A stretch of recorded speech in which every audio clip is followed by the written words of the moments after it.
Hello everyone, how's it going? Hope you're doing great. If not, as always, I hope it gets better for you. Taking a little break here from the pond build and going inside, starting to catch up with some of the work that needs to be done in here, because just grinding this out for a month. The fish room needs some love as far as just mostly scraping windows and just changing out some water and moving some fish, get more breeding and stuff going on. But anyway, today I want to take you guys inside and show you the newt tank, which is a project I set up not too long before I started doing all this stuff out here, and give you guys an update of what has happened to it. It's really kind of unique because it's been maintenance free, not a whole lot of work or any of that, and no filter, no ferts. So check this out. All right, so here's the newt tank. It's been a long time since I've actually did any videos or anything, or even messed with this tank. It's probably been at least 3-4 months since Sarah's been at home at this desk. I don't get in here very often. It does keep pretty much 100% humidity. I had to wipe off the front so we could just see it. You can see where I kind of hit it there with the paper towel. I just grabbed me a paper towel to wipe it off. But we got Pilomoss in here, Hydrocotyle Chaparda, and let's see, I think that's it, just those two plants, and they pretty much have taken over and covered everything. You can't even see the driftwood in there. So Sarah said she hasn't seen the newt for a while.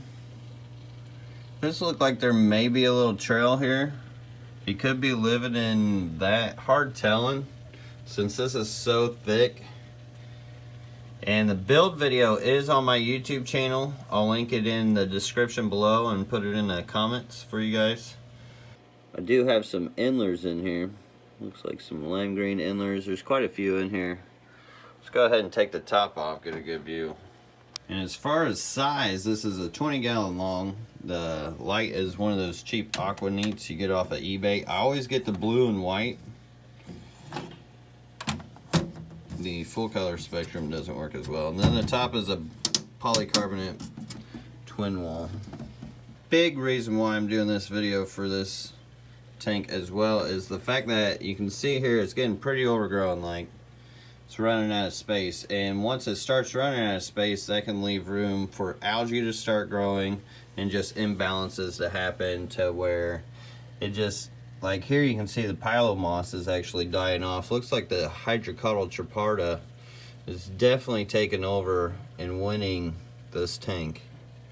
It's trying where it can, but I'll definitely have to put that on my website, get this cleared out a little bit, maybe spread it around the fish room, because you can hardly see any of the shrimp. I know there's a lot of endlers. There's another endler. I think that's the same one we saw inlet earlier. Oh, here's one.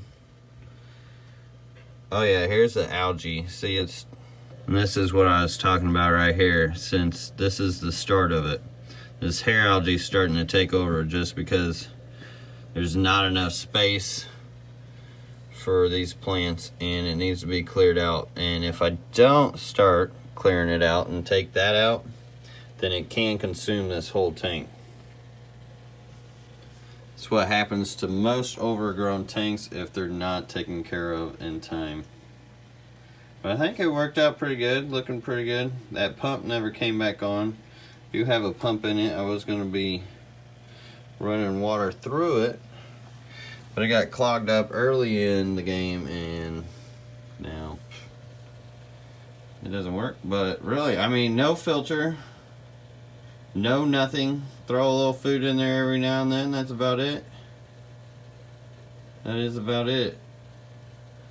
I don't even know if Sarah's been ferting this tank. No, you told me not to. Oh, so this hasn't even had fertilizer, so she just told me. So yeah, no fertilizers, just food, fish and some shrimp, and a newt maybe still. Which this had some crazy substrate put in it. It was Tanner's mix of Serpa design. He's got a sphagnum moss and all kinds of stuff that he blends into a special blend of substrate. And yeah, that's looking pretty good. Pretty good. Mother Nature at its finest. Oh, I did find a baby shrimp here. Little tiny guy. Oh, here's another. They're starting to come out. And Tanner also mentioned how he's never used this substrate in an aquarium, or at least underwater. He's used it in terrariums and paludariums, but not in the water. So I would say it works out pretty well. And I don't even think I've changed the water once on this. I think I've topped it off maybe once or twice. Besides that, that's about all the maintenance I've actually done on this aquarium. You can see a little like dusting on the front here of some like brown algae, but that's about it. Not too shabby. So I would say that's pretty maintenance free. Alright, I gotta get out of here. Sarah's gotta get back to work. She only had like 20 minutes before a meeting, so back to it. Got what I could for you guys. Check that. That's how you do it. Lymphnophilia aromatica ricea media. Been working on this project too. This is what that substrate looks like underwater. If you want to know what's in it, go over to Serpa Design. He's another YouTuber here. And go bug him in his comments and tell him LRB sent you, and he'll probably give one of you guys at least a list of what's in it. So I'm thinking I may put some golden medecas in there, or some daisy rice fish. I think that would be really cool in that kind of system or setup. Maybe get those endlers out of there and see if they'll breed. Definitely lots of coverage for them. I am going to trim it up so they'll have some more open water. I don't know, what would you guys put in there? Let me know in the comments down below. I would be interested in hearing what you guys would say.